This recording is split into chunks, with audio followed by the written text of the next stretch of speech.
Good day. This is Joseph. This is Fair Reflection of Self-Society. I'm reading an excerpt from Muhammad's Cultivate Genius.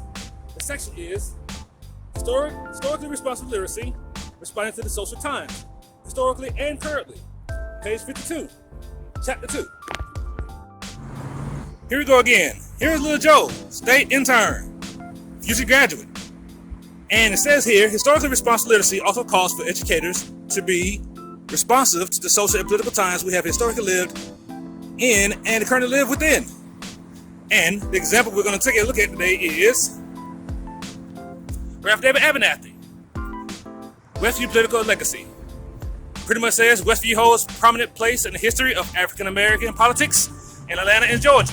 The first African American mayor of Atlanta, Maynard Jackson, was a resident and active member of the Westview community. Elected in 1974, Jackson and his wife purchased a home in Westview during the second term as mayor. Julian Bond, a tireless advocate for racial justice throughout his career, directed his Georgia legislative political campaigns from headquarters in Westview. A founding member of the Student Nonviolent Coordinating Committee and a veteran of the Atlanta student movement, Bond represented Westview and other Southwest Atlanta communities in the state legislature for 20 years. The northern boundary of Westview was aptly renamed in honor of Ralph David Abernathy, an alumni of nearby Atlanta University, now Clark Atlanta University, a founding member of the Southern Christian Leadership Conference, and close friend and advisor to Martin Luther King Jr. Abernathy's name replaced that of Confederate General John B. Gordon on the West Side Beltline.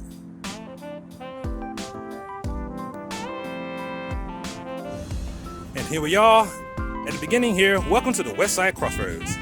Southwest Atlanta has long served as a crossroads. The Muskogee and Cherokee nations established the earliest trails across this area because the path was level, dry, and easy to travel. And these were adopted by 18th century European colonists.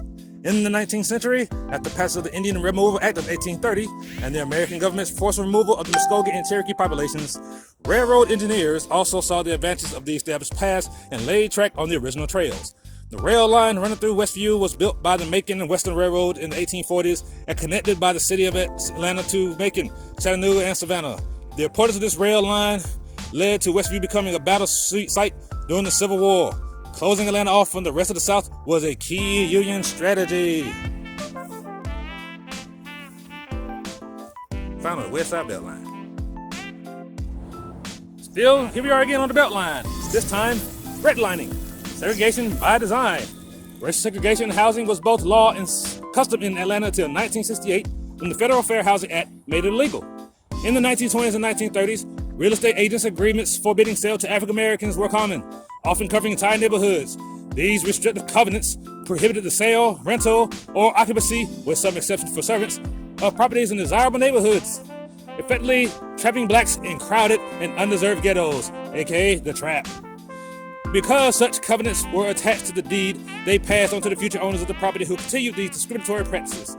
In this way, restrictive covenants barred African American buyers and renters from Westview for generations.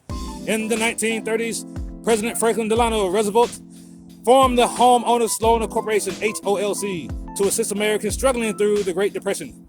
Though designed to support home buyers with low interest loans and protections against the foreclosure, it saddled African Americans with a new obstacle. Rating neighborhoods as desirable or not, good risk or poor. It dictated where loans could be made and what rates. Black populations were explicitly marked as negative, and red lines were drawn around neighborhoods that were historically black or where black populations were growing. HOLC redlining practices were copied by commercial banks and continued well after the Fair Housing Act was passed, making it extremely difficult for African Americans to secure residential and business property loans. Redlining, segregation by design, on the West Side Beltline. Brought to you by Lil Joe. Greetings, this is Joseph with the Reflection Documentary, ending with the West Side Beltline with its beginning. It's called Once Divided, Reunited. It says Once Divided, Reunited is a national endowment for the Humanities Project exploring the history of Westview, a historically significant community in Southwest Atlanta. This exhibition is the result of a multi-year partnership between Westview residential and business neighborhoods, the Westview Community Organization, Atlanta Beltline Incorporated, Atlanta History Center, Georgia State University, Department of History, and the Georgia Humanities Council. Together, these residents, civic advocates, cultural organizations, and educational institutions ask, what can we do to help connect a community that was once divided? And how can we use the Beltline to help unite divided communities? This exhibit is a beginning, sharing stories of a beautiful past that includes business development, political activism, civil rights struggle, and community building. In the process, Once Divided also reveals troubling records of war, discrimination, and displacement. All this is part of a usable past that neighbors pledge to consider and share in hopes of working together to shape a strong and connected future. These are the sponsors here. As you can see, Georgia State, yay! And here is the map of the Beltline. We are here. Thank you. Thanks, little Joe.